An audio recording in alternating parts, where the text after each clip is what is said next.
Welcome to Kanishka IAS. Future city అనేది ఒక green సిటీగా డెవలప్ చేయబోతున్నట్టు మనకు తెలంగాణ స్టేట్ గవర్నమెంట్ అనౌన్స్ చేయడం జరిగింది. సో ఈ ఫ్యూచర్ సిటీ డెవలప్మెంట్ కోసం ఫ్యూచర్ సిటీ డెవలప్మెంట్ అథారిటీని క్రియేట్ చేయడం జరిగింది. సో అఫ్కోర్స్ గెజిట్ నోటిఫికేషన్ కూడా దీని మీద రిలీజ్ చేశారు. సో ఎనీవే ఈ ఫ్యూచర్ సిటీ డెవలప్మెంట్ అథారిటీకి చైర్మన్గా చీఫ్ మినిస్టర్ ఉండబోతున్నారు. అదేవిధంగా మనకు ఐటీ మినిస్టర్ కానివ్వండి, అర్బన్ మినిస్టర్ కానివ్వండి, లేకపోతే మున్సిపల్ మినిస్టర్ కానివ్వండి, లేకపోతే ఇండస్ట్రీస్ మినిస్టర్స్ కానివ్వండి, ఎవరైతే ఉంటారో వాళ్ళు వైస్ చైర్మన్గా ఉండబోతున్నారు. తర్వాత ఈ డిపార్ట్మెంట్స్ కమిషనర్స్ ఎవరైతే ఉన్నారో వాళ్ళు మెంబర్స్గా ఉన్నారు ఈ డెవలప్మెంట్ అథారిటీలో. సో అసలు ఈ డెవలప్మెంట్ అథారిటీని ఎందుకు క్రియేట్ చేస్తారు, ఇది చాలా చాలా ఇంపార్టెంట్. మనకు డెవలప్మెంట్ అథారిటీ ఏదైతే ఉందో దాన్ని ఒక యాక్ట్ కింద మనం ఎస్టాబ్లిష్ చేస్తాం. Telangana urban area development act 1975 ఏదైతే ఉందో ఆ యాక్ట్ కింద మనం ఈ డెవలప్మెంట్ అథారిటీస్ని ఎస్టాబ్లిష్ చేస్తాం. మనకు ఇంతకుముందు HMDA Hyderabad metro development authority ఉంది మనకు ఇంతకుముందు. ఇప్పుడు దాన్ని కూడా మారుస్తున్నారు. అఫ్కోర్స్ దీంతో పాటు మనకు చాలా వరకు డెవలప్మెంట్ అథారిటీస్ ఉన్నాయి స్టేట్లో. వరంగల్కి, కరీంనగర్కి, ఇలా కొన్ని ఏదైతే టైప్ 2 సిటీస్ ఉన్నాయో వాటికి కూడా మనకు డెవలప్మెంట్ అథారిటీస్ ఉన్నాయి.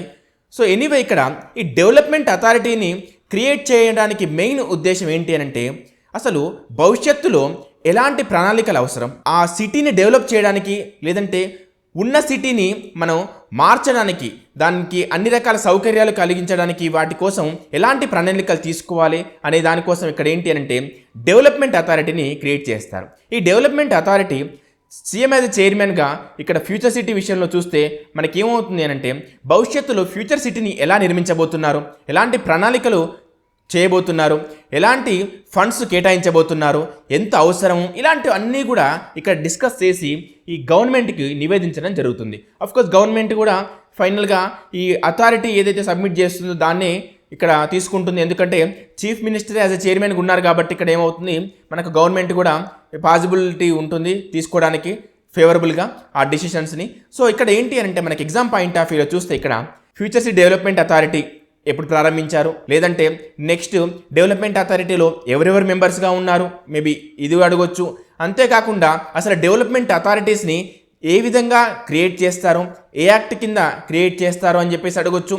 సో మనకు ఈ ఫ్యూచర్ సిటీ అనేది ఇది ఈ రోజుతో ఎండ్ అయ్యేది కాదు, మనకు భవిష్యత్తులో కూడా ఇది కంటిన్యూ అవుతూ ఉంటుంది. సో అందుకనే ఏదైతే మనకు ఈ ఫ్యూచర్ సిటీకి సంబంధించిన ఏవైతే ఉన్నాయో ఇవి ఆబ్జెక్టివ్ పాయింట్ ఆఫ్ వ్యూలో, అదేవిధంగా డిస్క్రిప్టివ్ పాయింట్ ఆఫ్ వ్యూలో కూడా మనం దీన్ని నోట్స్ చేసి మాత్రం పెట్టుకోవాలి. ఇదొకటి.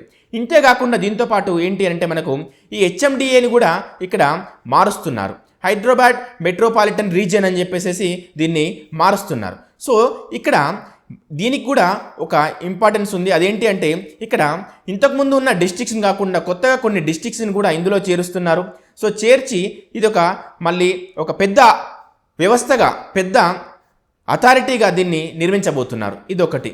ఇంతేకాకుండా మనకు అసెంబ్లీలో మనకు చీఫ్ మినిస్టర్ గారు కూడా అనౌన్స్ చేయడం జరిగింది. ఎలా అంటే ఈ ఔటర్ రింగ్ రోడ్ పరిధి లోపల ఏదైతే ఉందో అది పూర్తిగా అర్బన్ రీజియన్ అని, ఔటర్ రింగ్ రోడ్కి రీజనల్ రింగ్ రోడ్కి మధ్యలో ఏదైతే ఉందో దాన్ని సబర్బన్ లేదంటే సెమీ అర్బన్ అని చెప్పేసి, రీజనల్ రింగ్ రోడ్ బయట ఏవైతే ఉన్నాయో దాన్ని అర్బన్ ఏరియాస్ మినహాయించి మిగతా అంతా కూడా రూరల్ తెలంగాణ అని చెప్పేసి ఈ విధంగా urban, suburban and rural Telangana అని చెప్పేసి డివైడ్ చేస్తామని కూడా చెప్పడం జరిగింది.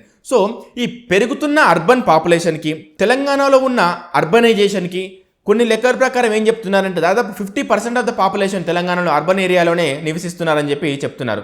సో ఈ విధంగా ఈ పెరుగుతున్న అర్బనైజేషన్కి సరిపోయే విధంగా అన్ని వసతులు కల్పించాలంటే మాత్రం డెఫినెట్గా ఈ డెవలప్మెంట్ అథారిటీస్ని క్రియేట్ చేయడం, వాటి ప్రణాళికలని ఆమోదించడం, అవి కూడా సైంటిఫిక్గా ఉండడం, ఇవన్నీ కూడా ఇంపార్టెంటే.